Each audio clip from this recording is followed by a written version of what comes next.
Olá, tudo bem? A partir de agora começa mais um Universiência, um programa feito por TVs e instituições públicas de ensino superior nordestinas. Aqui a gente mostra a importância das produções científicas do Nordeste e como elas têm transformado a vida das pessoas. Vamos ver agora quais pesquisas iremos conhecer no programa de hoje. Pesquisa da Universidade Estadual do Sudoeste da Bahia, campus de Vitória da Conquista, utiliza a música, a ludicidade e técnicas de relaxamento e aquecimento vocal para auxiliar pessoas com deficiência no aprendizado de língua estrangeira. Na Universidade Federal do Rio Grande do Norte, pesquisadores desenvolveram um simulador virtual capaz de diagnosticar a dislexia ainda na infância. Veja também, estudo do Instituto Federal do Maranhão busca coletar dados sobre a piscicultura no estado, o que pode contribuir para a melhoria da produção em uma das regiões que mais produz peixes no país. E ainda, em comemoração aos 5 anos do Universiência, nós vamos revisitar uma pesquisa do Instituto Federal de Alagoas, que desenvolve produtos lácteos com características inovadoras. Tudo isso e muito mais você confere agora no Universiência.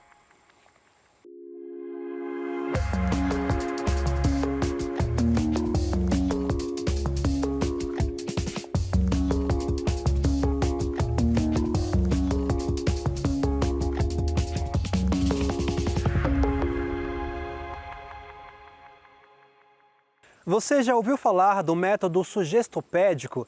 Ele foi criado na década de 60 para o aprendizado acelerado de idiomas. E é utilizando este método que pesquisadores da UESB, campus de Vitória da Conquista, estão auxiliando pessoas com deficiência no aprendizado da língua inglesa. Confira.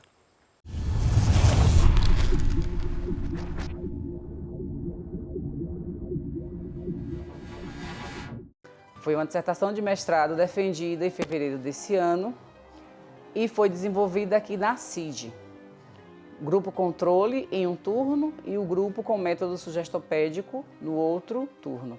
Foram feitas 5 sessões, utilizando tanto o método tradicional quanto o método sugestopédico, e os resultados saíram que, através do método sugestopédico, as pessoas conseguem aprender inglês, a pronúncia da língua inglesa, mais fácil, em tempo mais rápido e com uma pronúncia melhor. Meu nome é Alana Sheila, eu sou uma mulher negra, cabelo cacheado, estou usando um conjuntinho nude com um brinco dourado de borboleta, colorida, né? E o colar do mesmo conjunto do brinco. Eu sou professora da CID há 20 anos e participei da pesquisa de mestrado, né, de Viviane, que foi o ensino do inglês através da musicoterapia. A gente utilizou as músicas clássicas que contemplavam tanto as pessoas mais jovens quanto as pessoas mais velhas.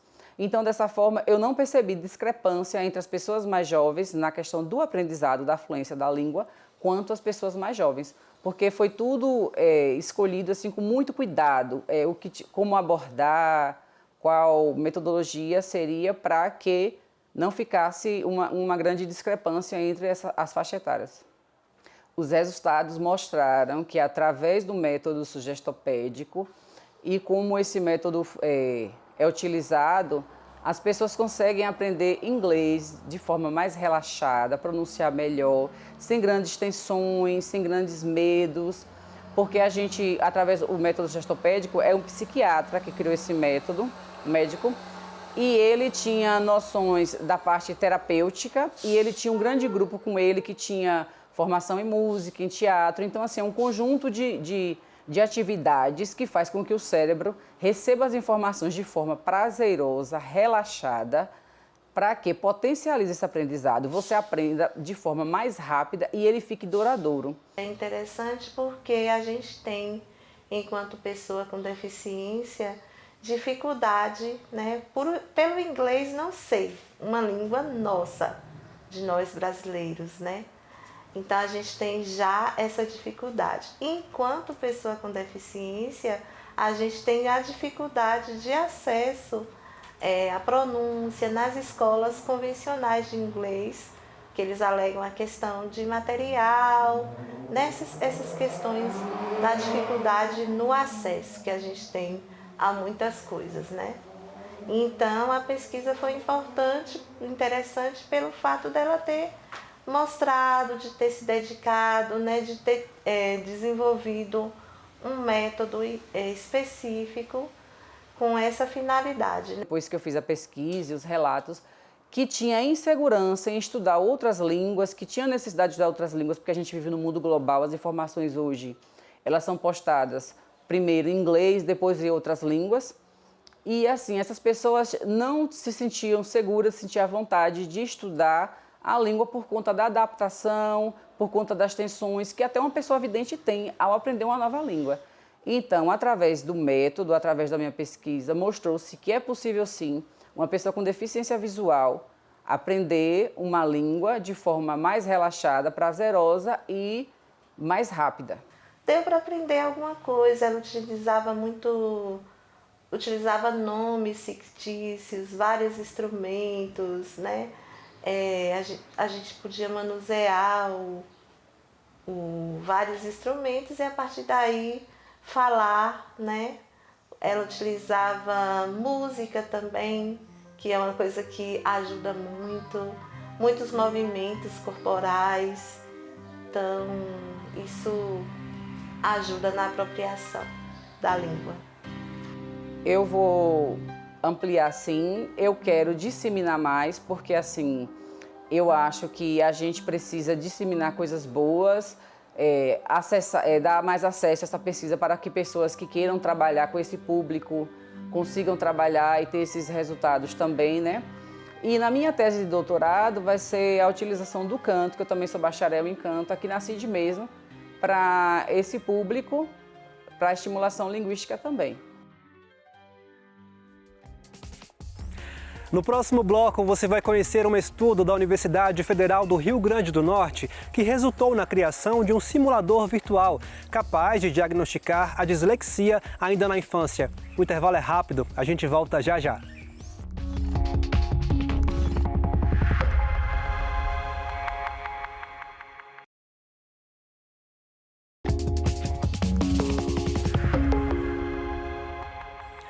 A dislexia é um transtorno específico da aprendizagem que afeta diretamente no desenvolvimento da leitura e, consequentemente, da escrita.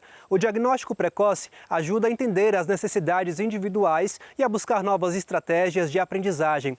Foi pensando nisso que pesquisadores da Universidade Federal do Rio Grande do Norte desenvolveram um simulador virtual capaz de auxiliar nesse processo.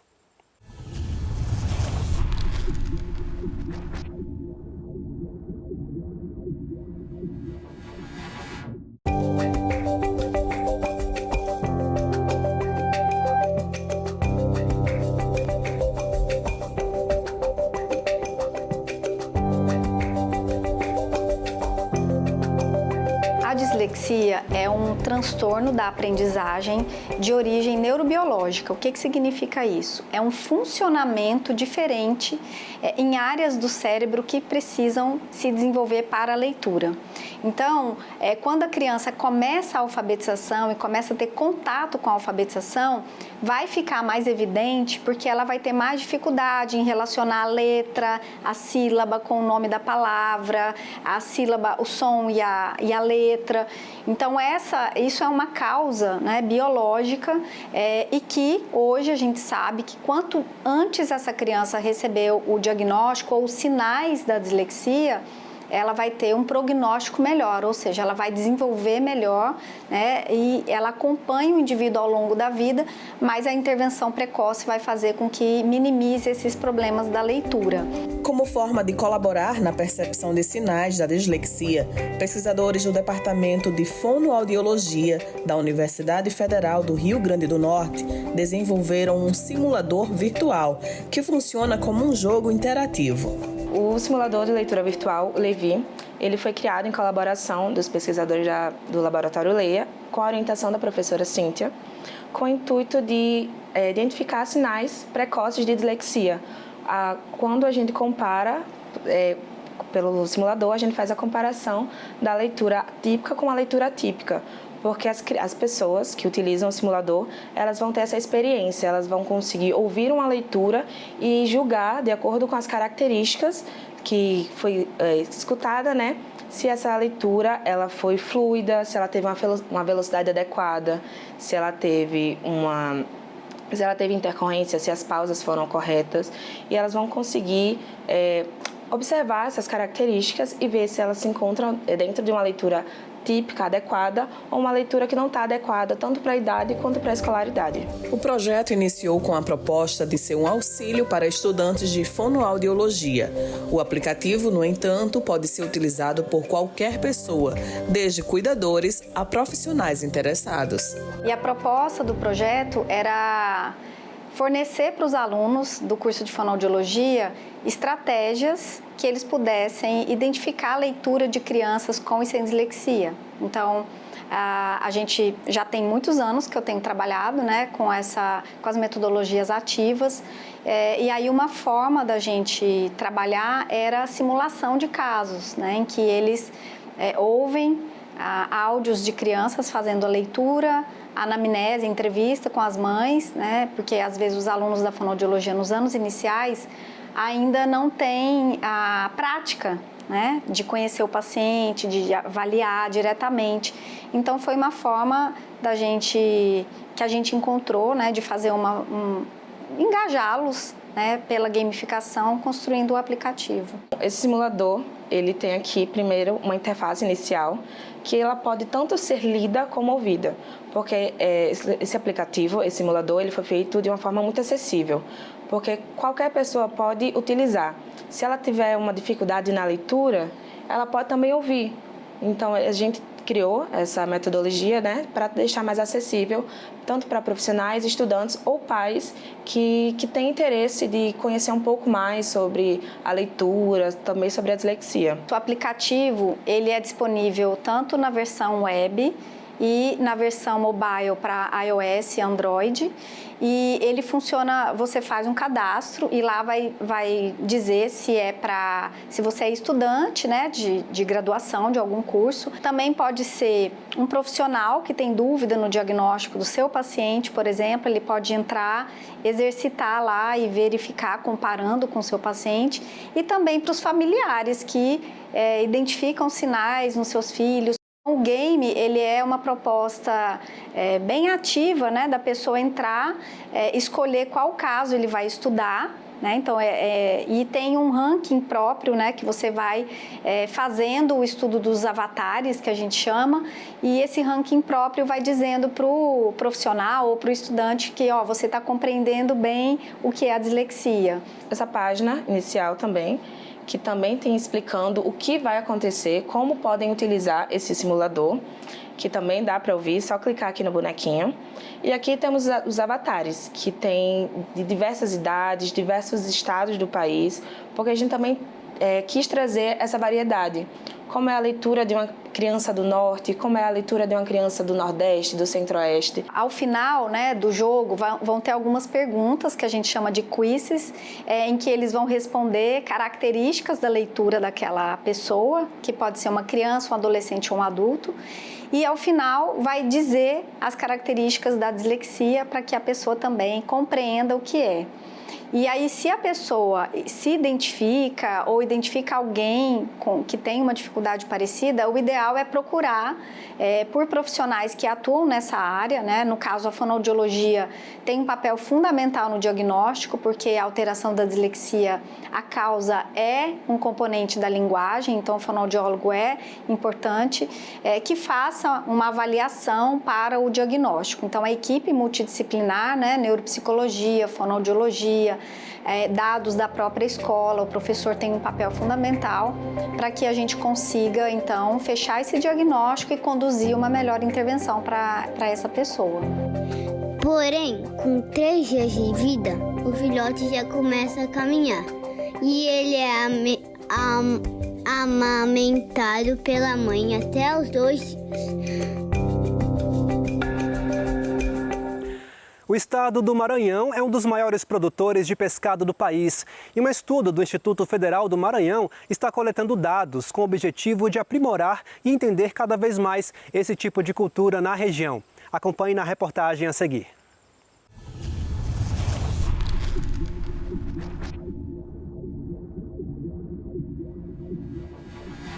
O trabalho que nós desenvolvemos tem por título a caracterização da piscicultura no município de Monção, Maranhão, que é um município da região da Baixada Maranhense, que popularmente conhecida como a região dos lagos. Eu sou estudante de agronomia e como eu sou de Monção, a minha professora, a minha orientadora, ela pensou em fazer algo relacionado também ao município. Anterior ao desenvolvimento do trabalho, eu integrei o núcleo de maricultura do IFMA aqui no Mar. Desde que eu entrei no laboratório, a gente sempre viu muitos estudos sobre a piscicultura em vários outros municípios da Baixada, principalmente Matina, que é um município muito estudado, é o maior produtor de peixes aqui da região da Baixada Maranhense. Eu pensei, cara, se o meu município está crescendo bastante em relação à piscicultura, por que não pesquisar um pouco sobre, já que não existia nenhum dado publicado a respeito da piscicultura no município. E foi um trabalho que a gente desenvolveu com 25 piscicultores da região. A gente conseguiu esses dados através da Secretaria de Agricultura do município, que nos forneceu o acesso a eles a partir de número de contato, endereço. Assim, a gente conseguiu aplicar 25 questionários, que nós acreditamos ser 100% da população amostral, porque nós não conseguimos ter acesso a outros produtores diferentes desses, que eles mesmos se indicaram entre si. Então, a gente entendeu que houve a saturação de dados, de informações, visto que não havia nenhuma novidade de produtores entre eles. Era um questionário semi-estruturado, com perguntas abertas e fechadas. A gente também fez o registro de algumas respostas que a gente obtinha naturalmente através das nossas conversas, né? Anotávamos nos nossos diários de campus. E nesse questionário a gente tinha perguntas a respeito de produção, de quais espécies eram produzidas, a partir de quais sistemas. Tínhamos dados a respeito de idade, de gênero. E os dados eles foram muito interessantes. 96% dos piscicultores da região eram homens, 80% dos entrevistados eles possuem ensino médio completo, 100% deles eles recebem algum tipo de assistência técnica fornecida pelo Senar. E também nós obtivemos dados a respeito da produção, que foi um resultado muito interessante, que até corroborou com os dados que já haviam sido publicados anteriormente pelo Anuário do Peixe, que é sobre a produção do pacu e também do curimatã, que são espécies mais produzidas no Brasil, que também foram encontradas nessa região. Quanto ao peso dos peixes, eles variam aí de 700 gramas a 1,5 kg. Foi uma produção muito, muito expressiva. A produção se aproximou aí de 5 mil toneladas mensais, com períodos de cultivo variando entre 7 e 12 meses, em momentos distantes do ano, mas principalmente durante o período da Semana Santa. Então, um dos principais desafios encontrados foi a regulamentação desses piscicultores, principalmente em relação à outorga de água e outros documentos essenciais, que foram citados por eles, que eles tiveram conhecimento desses documentos quando eles precisaram, por exemplo, fazer algum tipo de financiamento. Eles precisam entender um pouco e precisam desses documentos relacionados à piscicultura. Outra dificuldade que nós encontramos foi em relação aos atravessadores. 25% da renda dos piscicultores obtidas através da venda dos peixes é diminuída por conta dos atravessadores, por conta também das pisciculturas não estarem na sede do município e eles não conseguirem deslocar grandes quantidades de peixes, acabam precisando de atravessadores para fazer esse trabalho. E também as dificuldades como veículos para transportar esses peixes, dificuldades também em relação a conseguir manter a manutenção dos tanques escavados, que precisam fazer correções, precisa tratar dos peixes, né, do manejo geral, pesar, fazer despesca, e muitos deles não têm funcionários. Eu cito isso no trabalho, que a maioria deles tem um funcionário ou não tem funcionário, e os funcionários que eles têm não são formalizados, o que é outra problemática que a gente encontrou durante a pesquisa. Então, o trabalho por si só, trabalhar com a piscicultura é um trabalho árduo, porque precisa de muita força bruta. E também precisa de muito cuidado, porque senão perde muito rápido a produção. Então, a formalização, os atravessadores, o manejo de forma geral, são dificuldades que são relatadas por esses piscicultores.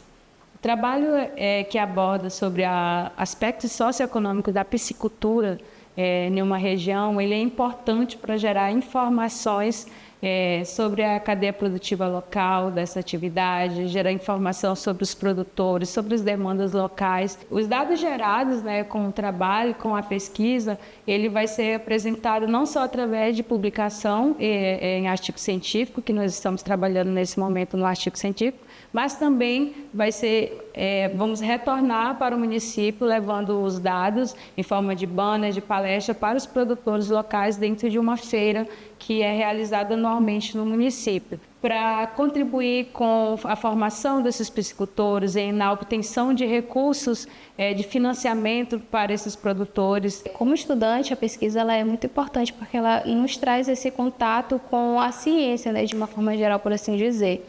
Que as pessoas pensam que ciência tem só a ver com aquele cara que está lá dentro do laboratório misturando substâncias e substâncias. Mas a ciência ela também se faz em campo, se faz vivendo, se faz indo atrás dos piscicultores, entendendo sobre o modo de vida deles, como que eles se relacionam com o trabalho. Então isso acaba trazendo um arcabouço de experiências muito grande para o estudante que de algum modo vai contribuir depois para a vida acadêmica ou se ele vai continuar na pesquisa também. No próximo bloco, a gente segue revisitando pesquisas que fizeram a diferença no dia a dia em celebração aos 5 anos de Univerciência. O nosso próximo destino é o estado de Alagoas. O intervalo é rápido, a gente volta já.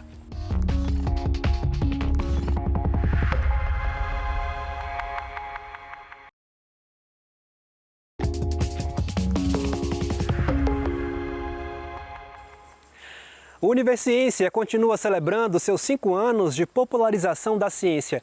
Por isso, durante essa temporada, vamos revisitar algumas pesquisas que já apareceram por aqui. Hoje nós vamos relembrar um estudo desenvolvido no Instituto Federal de Alagoas, onde foram criados produtos lácteos com características inovadoras. A pesquisa foi apresentada aqui no Univerciência em outubro de 2022. Acompanhe.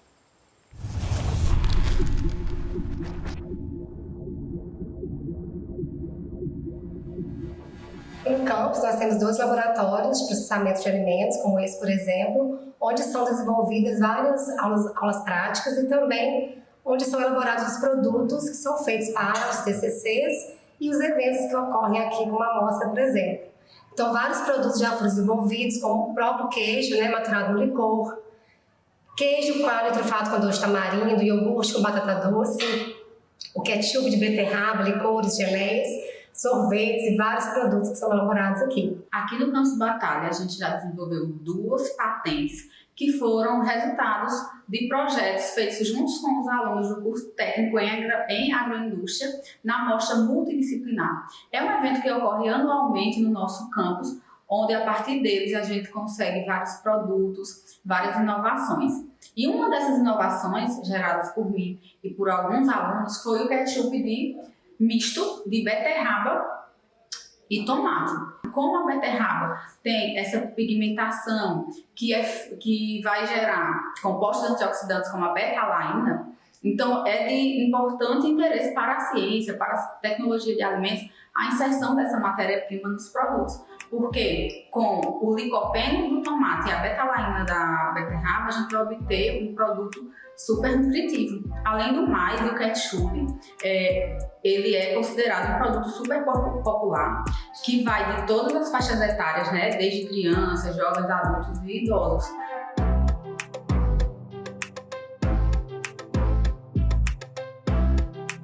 Nós também desenvolvemos o néctar misto a partir do blend, que é uma mistura de um ou mais ingredientes. Utilizamos a pinha e graviola. E além de tudo, a junção dessas 2 frutas vai nos trazer muitos benefícios, porque elas são super nutritivas, ricas em vitaminas, ricas também em compostos antioxidantes, como carotenoides, vitamina C e flavonoides. E fica essa opção que a indústria alimentícia também pode investir em néctar. A partir daí, nós tivemos a ideia de juntar algo que é tradicional com algo inovador, a partir da maturação de queijos em licores de frutas regionais, o que acaba agregando valor tanto às frutas da região, como também ajudando na economia local, com os produtores de leite, sendo aqui a bacia leiteira. A partir desse processo de maturação, acontecem ações enzimáticas que fazem com que o queijo ganhe novos sabores, aromas e também uma coloração específica, fazendo também com que o queijo fique com maciez característica, sendo assim um produto diferenciado com alto valor agregado.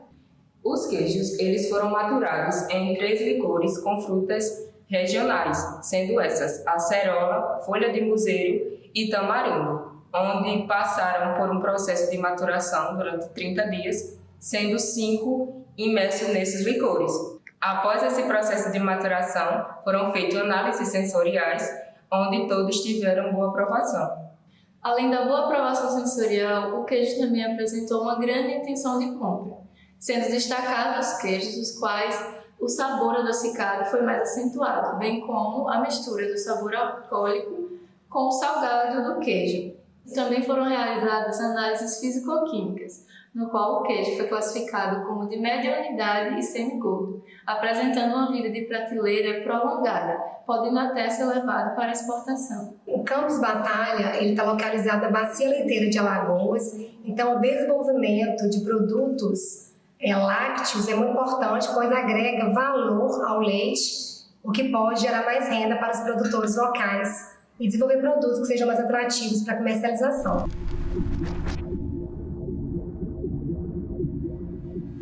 Olá, eu sou Daniele Martins Lemos, docente do IFAL Campus Batalha no curso técnico em agroindústria e vou trazer para vocês 2 projetos que foram divulgados no Universiência. A partir desse momento ganharam maior visibilidade. O primeiro já é depósito de patente da nossa instituição, é o produto tipo ketchup de beterraba. Ele foi feito a partir dessa hortaliça que é rica em antioxidantes, porém pouco consumida. Também esse projeto foi apresentado no evento em 2023, no Rio Innovation Week, e foi um grande sucesso.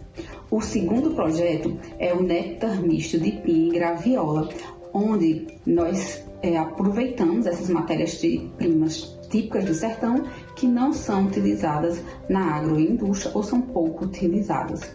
Dessa forma, os alunos envolvidos nessas pesquisas conseguiram entender a importância da pesquisa de ciência e tecnologia de alimentos e também já saíram preparados para uma graduação ou pós-graduação além do mercado de trabalho.